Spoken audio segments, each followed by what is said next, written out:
All right. Welcome, everyone. Today, we're going to kick off the first DirtBound Winter Off Series, Off the Bike Winter Series workshop, all about prepping for your first adaptive ride. So, very excited.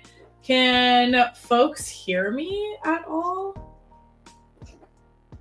Let's see. I'm going to wait to see if anyone can hear me.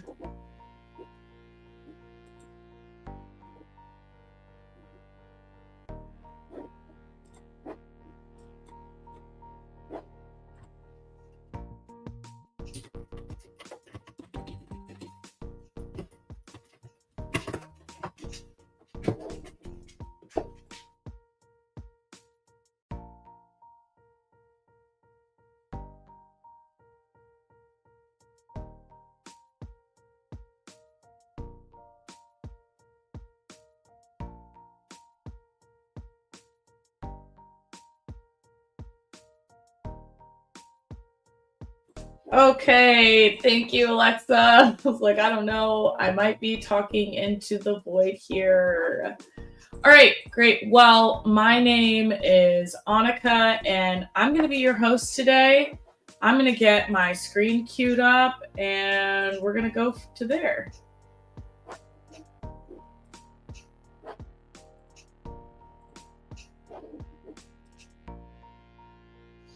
Perfect. Let me go ahead and dim this music down.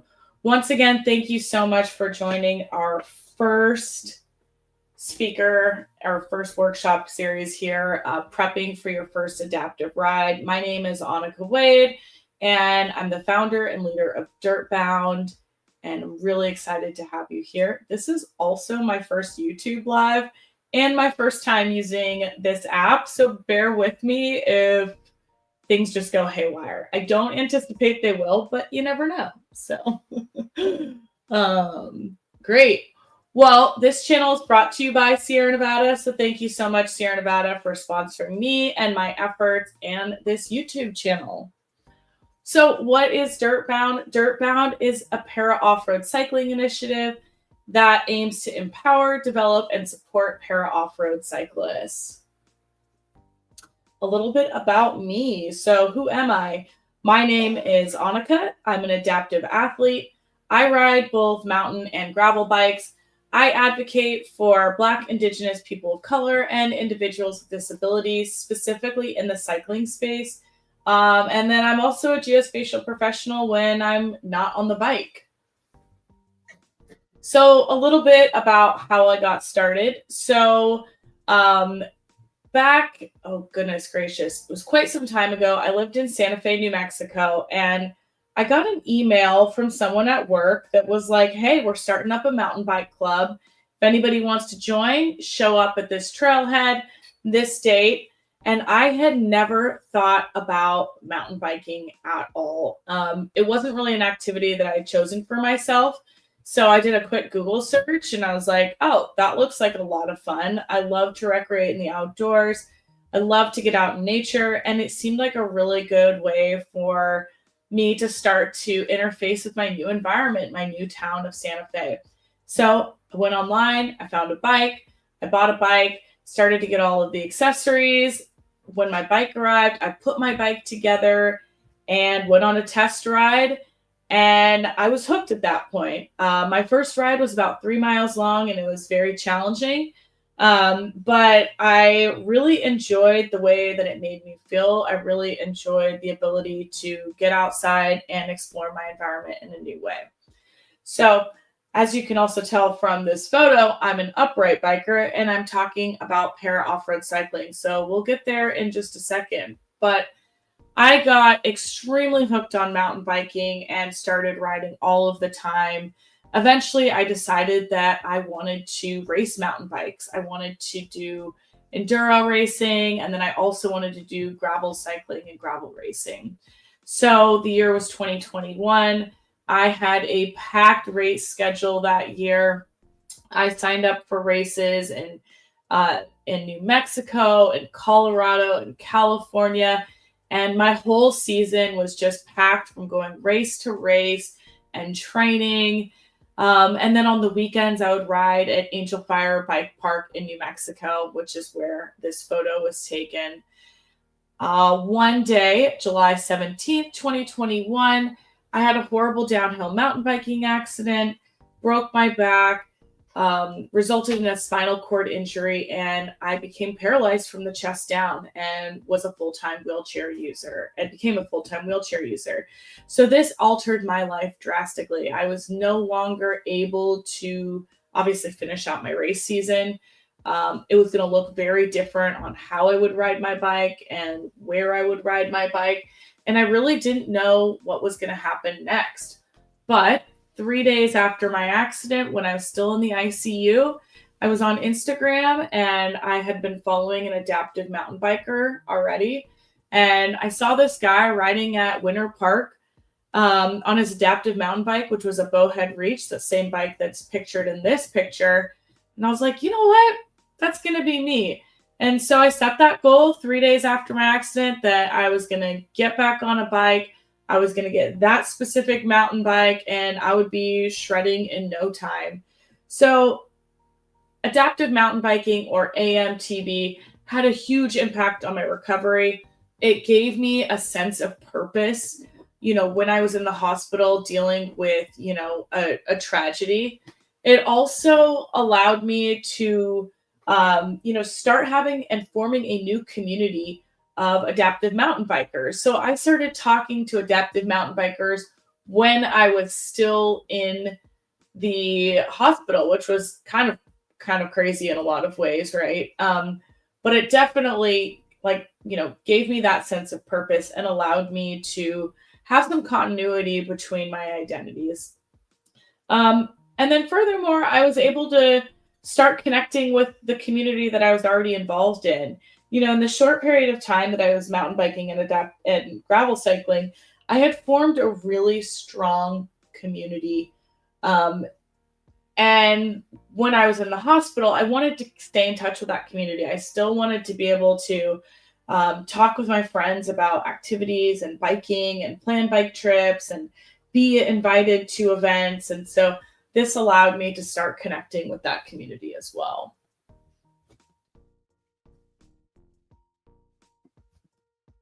So, what is AMTB, or adaptive mountain biking? Adaptive mountain biking is a cycling discipline that involves riding mountain bike trails while having a permanent physical disability or intellectual disability.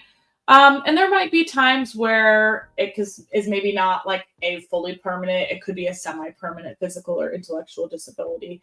But the idea here is that you might be interfacing with your equipment in a different way. You might be navigating the landscape in a different way, but it still is a discipline of cycling. So who is an adaptive rider? Well, really, at the end of the day, anyone that identifies as an adaptive rider or para off-road cyclist. There's no, criteria, and in a lot of ways for hobby riders, there's no certification or test you need to take. You don't need to submit medical paperwork to show that you are adaptive. For me, it's just anyone that identifies as an adaptive rider. And typically we're thinking about individuals with permanent physical or intellectual disabilities. That's not to say that folks that have, temporary disabilities don't qualify. Because at some point in time, you may have a disability for a period of time and then, maybe something changes, but we're typically thinking of folks that have, more long lasting conditions for this. So what's para off-road cycling? And I also apologize that I have this logo up there. I don't know how to take this off. So once again, this is my first time using StreamYard. So bear with me, please. So what's para off-road cycling? Well, para off-road cycling is a cycling discipline that involves riding off-road while having a permanent disability or intellectual disability. Also, what's off-road cycling? So many people ask this question. Off-road cycling just means that you're not riding on the road. You're just riding off-road. So think about riding on a dirt road, a gravel path, mountain bike trails, single track, double track, all sorts of things. you're typically just not riding on the street and not riding on the road.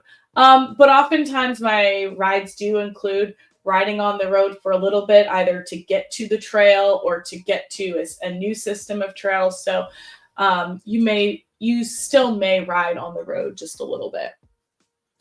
There's so many different types of bikes and equipment. In this particular slide, I'm focusing on non-upright two-wheeled bikes. But I do want to really note that there are individuals that are para off-road cyclists and adaptive mountain bikers and adaptive gravel cyclists that use upright bikes. But I did want to showcase some of the kind of more interesting styles of bikes, because I think this is what gets people really excited, is when they see bikes like this on the trail. They're like, whoa, that's so cool. Tell me more about that. So actually all of the bikes in this photo have 3 wheels. They have a variety of different propelling mechanisms. So some of the bikes you pedal with your legs or your feet. Some you utilize your hands in like a hand crank motion, so moving your hands forward and backwards to propel the bike. Some of these bikes are all electric. There's a bike in the top left that's called a bucket bike. That's an upright mountain bike that somebody places you in and holds you up and balances you, and then you just go full send down the trail. And if you stop, you fall over. So that's an interesting bike.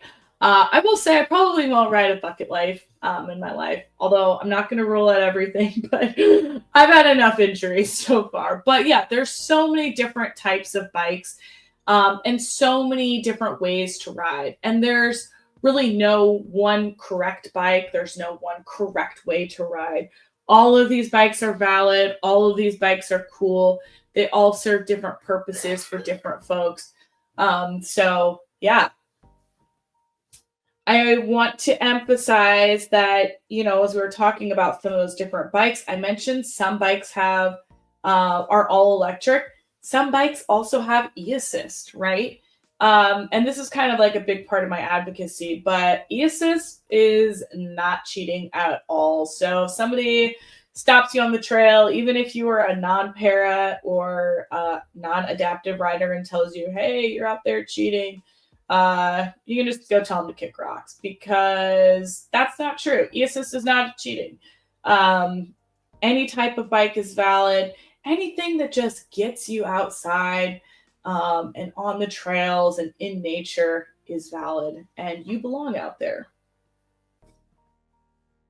So once again, I'm going to bring this up, but all electric adaptive mountain bikes are bikes. I put R in there twice, I guess, just to fully emphasize it. That's a typo, but that's okay. But they're bikes. They're not motorcycles. They're not ATVs. They're not, I don't know, motocross bikes or whatever.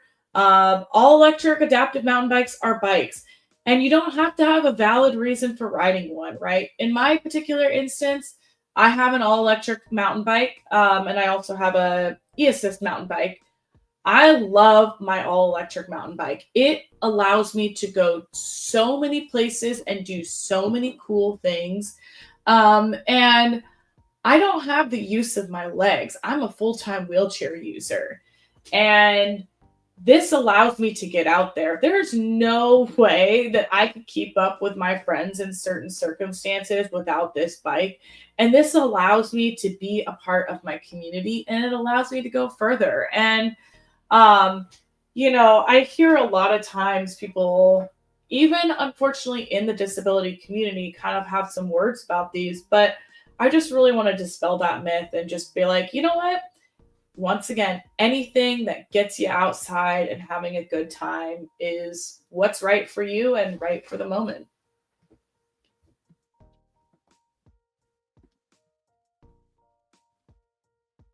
So, lastly, there's no one way to ride. I think sometimes, even in non-adaptive mountain biking, we think there's got to be a certain way to ride. Like if you're riding cross country, you must do this. Or if you're riding mountain bikes, you got to ride this kind of trail or this kind of pace, or you got to do X, Y, and Z, or dress a certain way or be a certain way. No, none of that's true, right? If you're on a bike and if you're outside and you're on the trail, like you're doing what you're supposed to be doing, you're a mountain biker, you're adaptive mountain biker. There's no set criteria. So there's no one way to ride, there's no one style of bike to ride. Just get out there and have a good time. And I think, too, especially when you're thinking about starting in a new sport, or let's say you're still very new to this sport, it can be so easy to kind of get caught up in, I'm like, am I wearing the right thing? Like, am I using the right lingo? Am I, doing the right stuff? And like, yeah, like I spent a good amount of time doing that too when I was like first learning how to ride mountain bikes and then having to learn adaptive mountain bikes. But that takes away a lot of the joy of it, right? So just enjoy the time that you have with your bike and the trail and the community around you, and savor those moments, right? And kind of strip away some of the materialism that comes with like the extreme sports or the outdoor industry, right? Just get out there and have a good time. So, as I mentioned, I used to be an upright mountain biker. And when I was an upright mountain biker, I actually got to the point of becoming a mountain bike coach.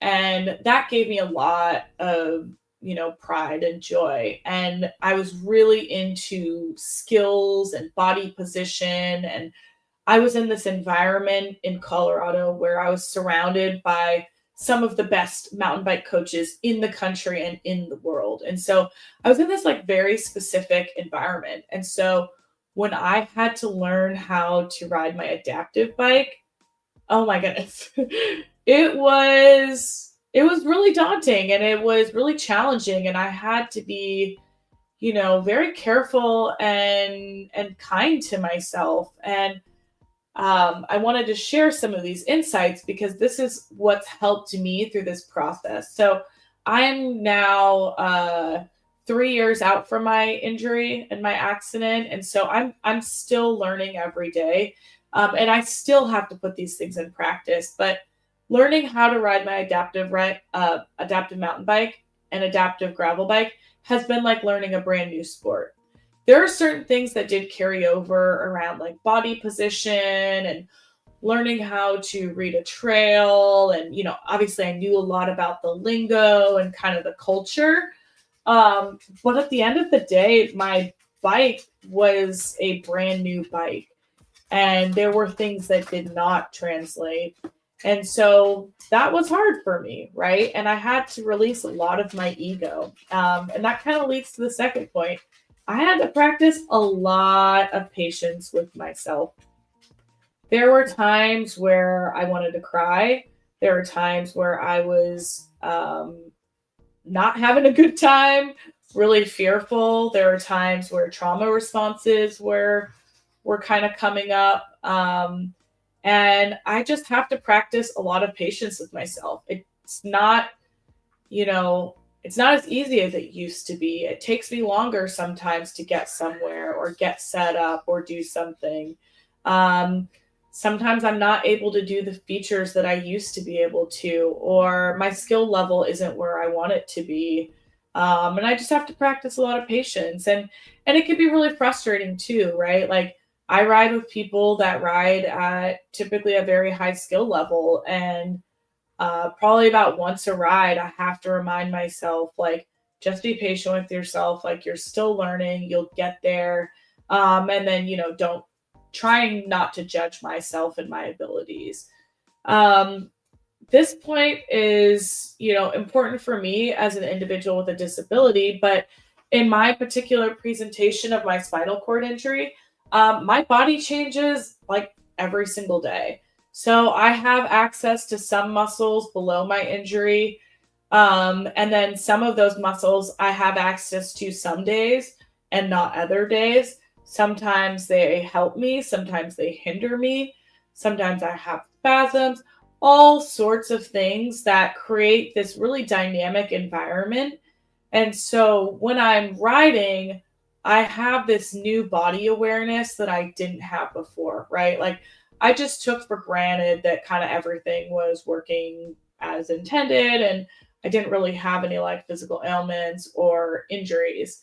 But that's not the case now. And so sometimes I have to be patient with myself. I've actually had to end rides before because my body was just like not behaving. And I'm just like, wow, this is not fun at all.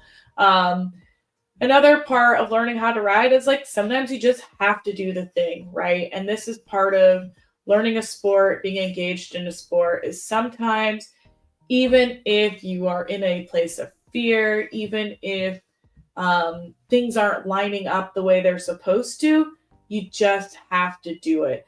And that's where progression happens. But it's about safe progression, right? It's about knowing kind of when to just do the thing and when that fear response is real. And that comes over time, right?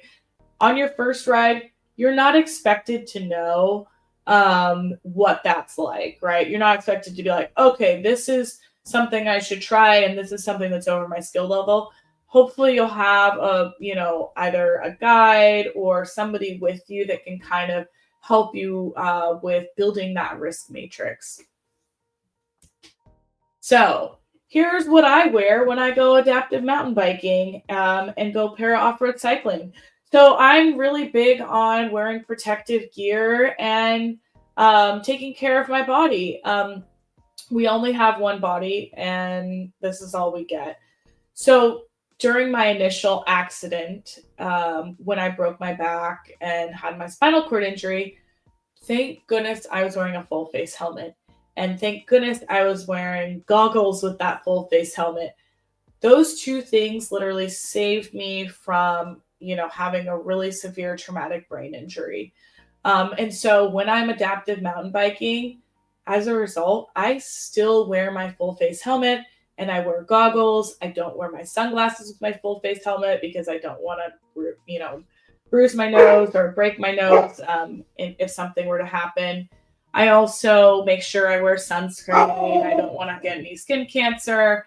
And then if I'm wearing shorts, I will wear knee pads. And then when I was first starting to learn how to mountain bike, I would also wear elbow pads as well. That thing that's kind of like in the middle. Oh, I think I have like there we go. Look at that. I don't know if you can see that. Oh, whoops. Let me go back to that. That thing that's like kind of weird, that's like a collar, that's a neck brace. That's to be worn with a full face helmet. And I wear this because, I broke my back already. I don't need any more serious issues. So I wear my neck brace when I'm riding too. And it's probably sometimes overkill, but I like to be extremely safe. I also will always wear eye protection. Eye protection is really important when you're riding off road because rocks and trees and sticks and all sorts of things are flying at you all the time. And you want to make sure that your eyes stay good. So always wear eye protection, even if it's just the eyeglasses you have. It doesn't have to be expensive stuff, but make sure you are covering your eyes. I also wear gloves as well. And part of this is for that same reason, right? Because I've got, rocks that are coming at me, but also because I'm lower to the ground because I ride a 3-wheeled bike that's a trike. I'm lower to the ground. And so sometimes if I'm trying to catch myself from falling, I can use my, glove hand on the ground and make sure I'm not getting, a bunch of gravel encrusted in there. And then because I'm lower to the ground, I often have bushes and stuff that are like hitting my hands. And so gloves helps with that. And I also use chamois butter, anti-chafing cream. I use that around my areas that are making a lot of contact with my bike. So like my heels that are resting in my leg pads. I use it around where I put my knee and elbow pads as well. Okay, so also here's what I carry if I'm, being a good and conscientious biker. Sometimes I do forget these things. Sorry if anyone's been on a ride with me recently where I've gotten a flat or something like that. But in general, it's good to carry your own supplies. And And if you have not had a lot of experience biking, but maybe you have experience like hiking or camping, you know, kind of the power of this, right? Like it's nice to have things that can help you in situations where things don't go as planned, right? Like maybe having that extra snack bar or that extra water bottle or, you know, salt tablet or piece of nutrition or flashlight in case it gets dark is important. In a lot of ways, biking is the same way, right? And so just learning about these different pieces of equipment as you start to become more familiar with cycling will help you out, right? And so you can carry everything from, you know, a multi-tool, which is really important, to a water bottle. I highly recommend bringing water. Maybe you're thinking about bringing a first aid kit or some of your medical supplies or medications. Zip ties are always really cool to bring. You never know when you're going to need a zip tie. Chain lube, tire patching kit. But I do want to emphasize that this comes over time, right? Like just kind of on your first ride, you might not need all of this stuff. Hopefully, the adaptive sports organization or the group that you're riding with will have some of this. But little by little, you can start to build up your own kit. You can start to build up your own set of supplies that you'll eventually, you know, carry in a fanny pack or in a backpack or something like this. And this will help you, you know, in those dire situations and times. So here are some tips for a great ride. One, ride within your skill level. I know this sounds really silly and obvious, but this is like one of the biggest tips ever. And I am all about, you know, starting out slow and being careful and being conscientious of things. And just remember that you will get there eventually. Maybe you've watched some like really cool videos online of people riding, or maybe you know somebody that does really cool stuff. And eventually, like you may get there too, right? But just be kind and gentle with yourself. And there's no shame in riding at your skill level. Like there's no shame in, you know, riding on the grass on your first ride and just being comfortable with the bike. There's no shame in riding a green trail. There's no shame in bumping down a level during a ride as well. Maybe you started to ride something and you're like, holy smokes, I'm in over my head. I need to get back in my skill level. That's totally fine, right? So there is a room for progression, and we'll talk about skill development a little bit later. But in the very beginning, when you're first interfacing with your bike for the first time, or you're on your first couple of lessons, just really just try to ride within your skill level and cherish these moments, because there's something that's really joyful too about looking back at those first few rides when you're like, wow, like I was really scared. I didn't really know what I was doing, and I was going like 1 mile an hour, and I was having a lot of fun. It felt like I was going 50 miles an hour, and you'll look back at those moments fondly. But you know, riding within your skill level is going to prevent a lot of kind of, you know, wild situations in the beginning. I often see people that are like, whatever, I know how to do this. Like I used to ride motocross, or I used to do X, Y, and Z. And some folks are really good at things and they're really athletic and can pick things up right away. And other people can't. So just ride within your skill level. All right. Remember that learning a new sport is hard. So remember, this is a tip, right? This is a tip for having a great ride. And I know this is also like probably like I wanted some like better tips, like, you know, lean left, lean right. Nope.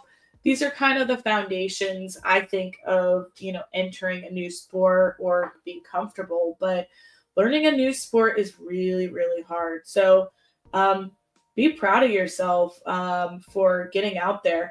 I didn't start mountain biking until like my mid 30s. So, or mid, I think it was earlier mid 30s.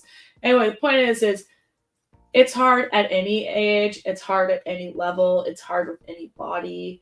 It's hard with a disability. It's hard to get out there. There's so many barriers. So be proud of yourself for showing up to this webinar to learn about a sport or to be a part of this sport.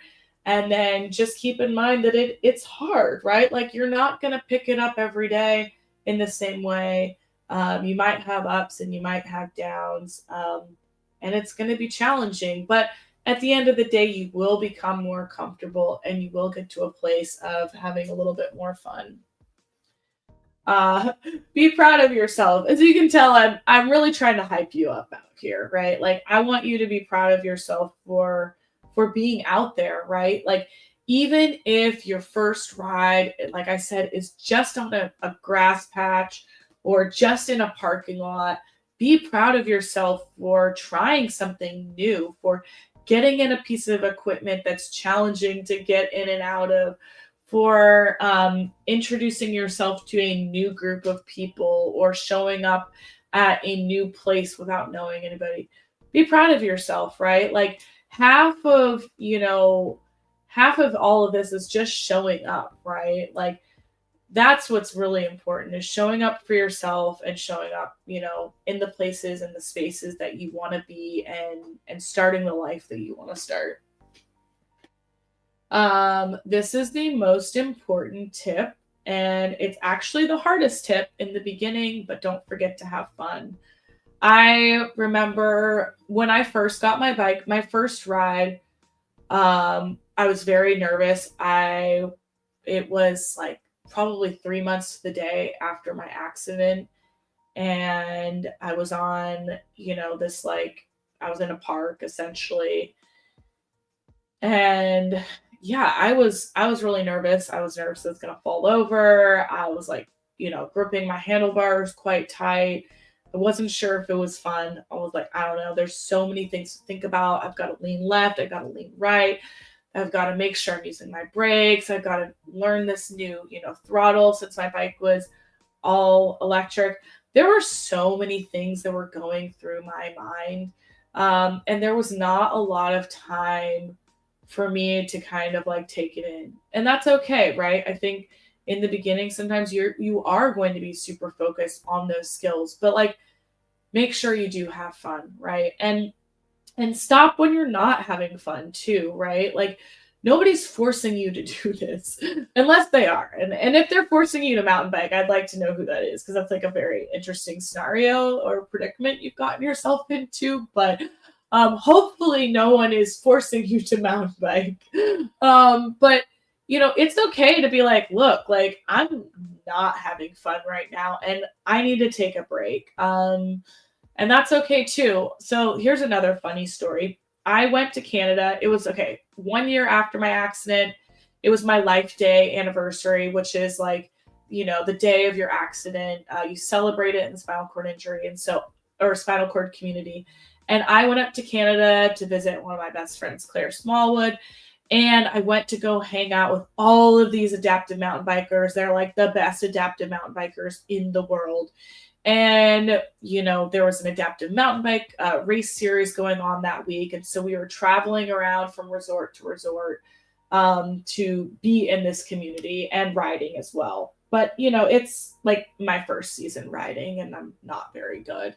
So we show up at a resort that was very challenging and went on their easiest trail ever. And oh my gosh, this is the easiest green trail on the mountain. And by the way, I'd gotten a free pass from the resort. Everybody was there. All of these like famous adaptive mountain bikers were there.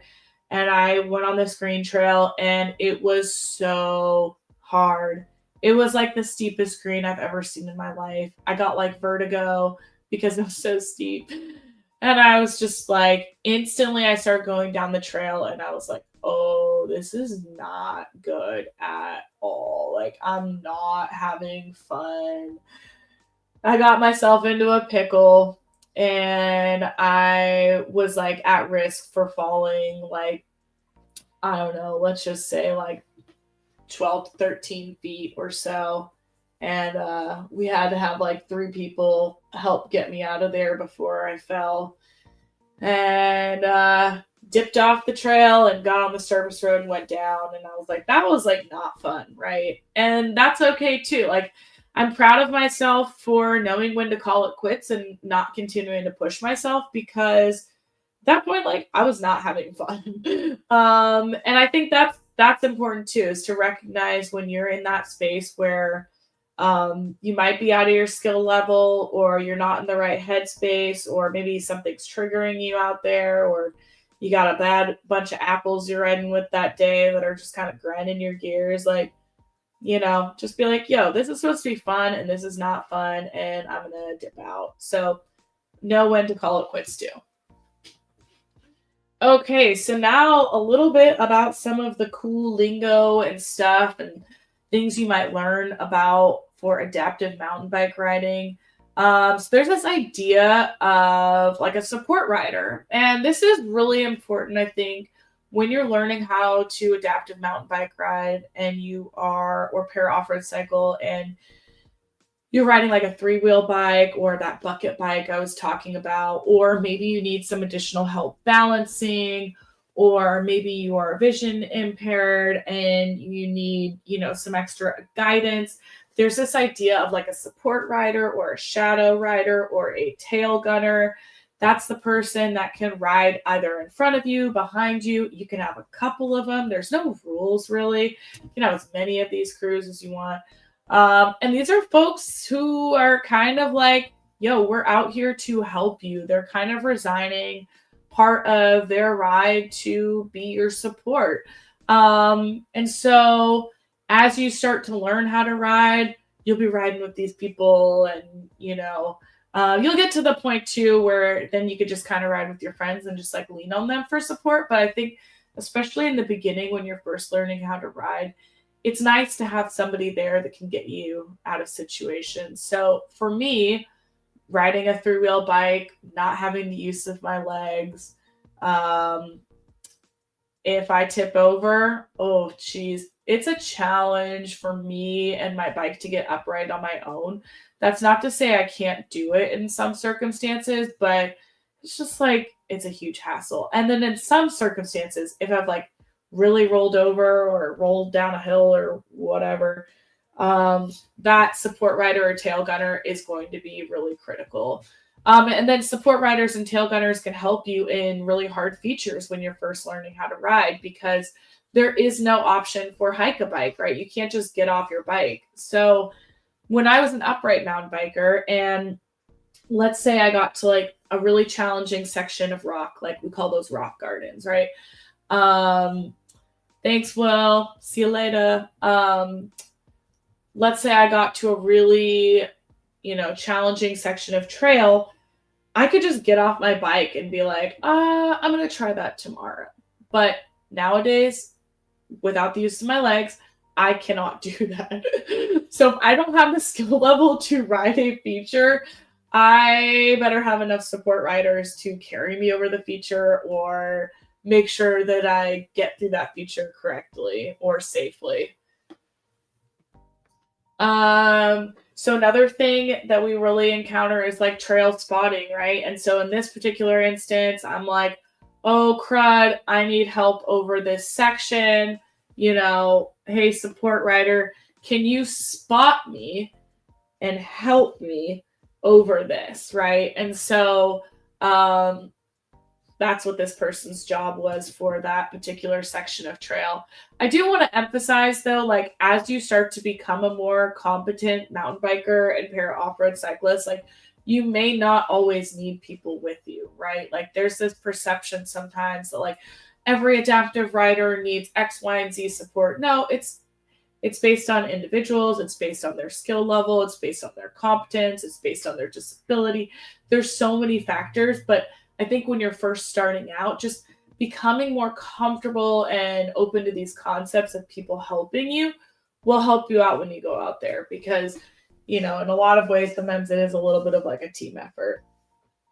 And then Alexa's here actually today, but this is another instance. Alexa's sitting in the bike there, another instance of trail spotting, right? So thinking about instances where, hey, you're leaned over so far, you might need somebody to actually put their hands on the bike to hold you up, right? And this is some of this stuff right now. Remember, I'm kind of tailoring towards my experience riding a trike and a three-wheeled bike. because this is the experience I have, but I have some friends that ride upright mountain bikes and they have balance issues and they need similar help too, right? Going through certain features. They might need somebody to actually like, hold their arm or hold their bike up to make sure that they're able to pass something safely. So another aspect of, trail spotting might be somebody like physically lifting you and your bike over something. So just be aware that that can happen when you're, new to riding and new to this experience. All right, so let's talk a little bit about skill development, right? And kind of what that looks like. So when you're first learning how to ride, it can be so challenging to figure out how you're going to get your skill development, what that looks like, what's a safe progression of skills. So I definitely encourage you to do what I did not have the opportunity or access to do, but lean into to mountain bike coaches. Right now, there are actually a couple programs in the United States and Canada that are certifying individuals to become adaptive mountain bike coaches. And these folks are at your disposal, right? You can hire a coach to help you. You can get in touch with a, local adaptive sports organization. Maybe you can apply for a grant for lessons. There's a couple different options. Feel free to reach out to me through any of my socials if you want to know specific resources, but that's a really great place to start that skill progression. Unfortunately, I did not have access to any of those things. I had to teach myself, and I'm still teaching myself, and it can be a little bit of a frustrating experience. But one of the things too is you can put yourself in a situation where you have the opportunity to try new trails or try a feature that's a little bit harder, maybe bring some additional support on a ride so that you can try some features. So in this particular picture, I'm in Bentonville, Arkansas. And for the last 2 years, I've had the opportunity to do a lot of skill progression in that area. And it's been really fun to watch myself grow as an adaptive mountain biker and be able to ride some of these trails with, more confidence and be more competent. So I definitely encourage you to, reach out to that network of coaches. And then also if you live in a town or a community with, other adaptive mountain bike riders, or, other para off-road cyclists, maybe connect with them. You can also connect with folks online and ask them questions. And then of course, we're on YouTube. Feel free to watch some YouTube videos and see kind of how people are doing things and slow things down and freeze frame and see, body positioning. And they're all different ways that you can kind of like learn to build those skills up. I think, one of the important parts about, skill development is making sure that, you're doing things like obviously in a safe manner, but also just like feeling really confident, while you do that. So I definitely encourage you to, when you're riding, to maybe just work on one skill per ride. There's so many things you could do, right? Like you could be like, okay, well, I need to work on, my cornering. That's, this particular skill going into a corner. Oh no, I need to work on, maybe jumps. Oh, actually, maybe I should work on, reading the trail better. But just pick one skill each ride to work on, and that way you're not overwhelmed. And this is something I actually learned when I was like an upright mountain biker and an upright mountain bike coach is like, just pick one thing because there's so many things you can do. And if you have the opportunity, do some, drills on either, green trails or parking lots or fields. Work on some of your braking skills, your cornering skills, or your introductory skills that are the foundation of your riding, and work on those often. And that's why it's like, there's no shame in riding a green trail. And in a lot of ways, like, I think you can have some amazing progress riding some like arguably easier trails because then you can really focus and hone in on those skills. And so this particular on this particular picture, which was in Bentonville, of course, as well. There's an area called the Castle, which is really fun. It's got like all of these cool trails. It's a nice little hub. But what I like about the castle is there are green trails, there are blue, there are black, there's double black, there's some expert lines. And that easiest green trail, I believe, is this one right here. Um, that trail is so much fun to warm up on and so much fun to work on your body position on. And in this particular day of this photo shoot, I was really focusing on my body position throughout the day, right? Like, so that was my skill of the day was like focus on getting really good body position and being really confident with it. And really excited because it actually, you can see that in this photo, right? Like I was really focused on that skill. So what do I really want people to know? I think, the kind of big takeaway here is that, um, prepping for your first ride in so many different ways is really mental, right? Like, I didn't talk a lot about, like, okay, wear this, do that, pack this, look up this information, follow this person, sign this paper, whatever these steps might be. It's really about preparing your mental state kind of for entering this, right? Mountain biking and so much outdoor activity is really about that frame of mind. It's really about knowing how to respond when things don't go well, knowing how to read your body, knowing how to read the trail, knowing your equipment, knowing when to not do a feature, when to do a feature. And all of those things kind of come with time. But the most important thing, right, is like kind of getting your mindset right and really keeping in mind that it's about having fun. It's about exploring your environment in a new way. It's about unlocking new parts of trail, new outdoor experiences. I think there's so much joy in adaptive mountain biking because as a person with a disability, I don't get the opportunity to be, in these environments as much as I'd like to, right? Like it takes so much more effort for me to be outside, out on the trail, out in the wilderness, and my bike grants me that opportunity. And so sometimes I have to really peel it back. It's not about the skills, it's not about this, it's not about that. It's about really just being outside and having a good time. And so I think, kind of setting yourself up for the right mindset and the right, mental state will help carry you through those challenging moments of not knowing what to do with equipment, falling over, tipping, not having a good time, having a challenging day, being too cold or wet from rain or whatever it is. But the foundations are really kind of how you set yourself up for that. So the last thing I always end with is my motto here. It doesn't matter what you ride or how you ride. It just matters that you're outside, experiencing joy. And I think that's kind of, the key here, right? So thank you so much for showing up. I am going to be available for questions and whatnot. Just want to give a really big shout out to my sponsors and support for this season. So all of these partners have supported me to be here today and to be riding this year. So yeah, thanks everyone for the 2024 support.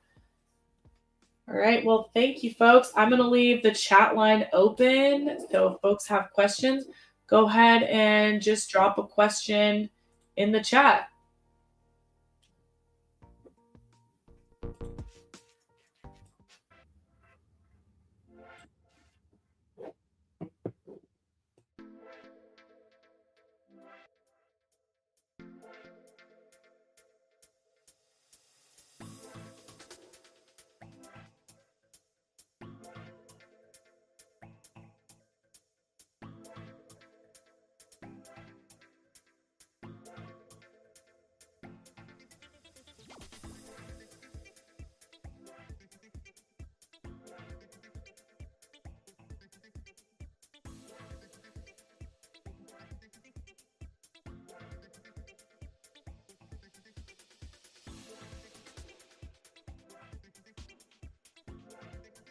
All right, folks, I'll stay on for like 2 more minutes for questions. The really exciting part is this is going to get to live on YouTube.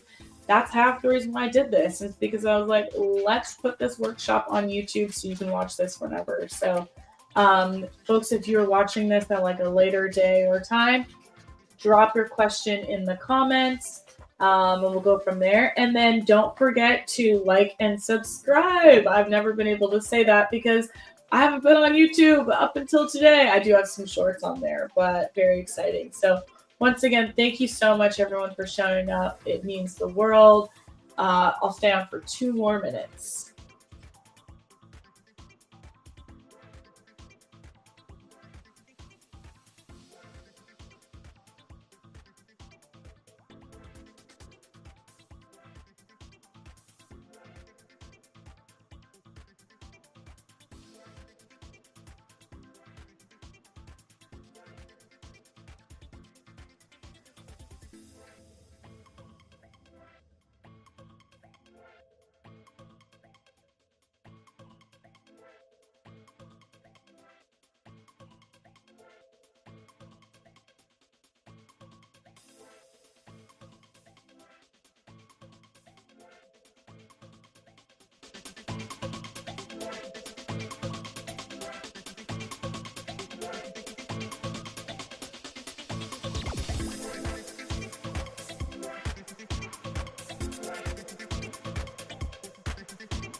All right, thanks everyone for showing up. We'll see you at the next one.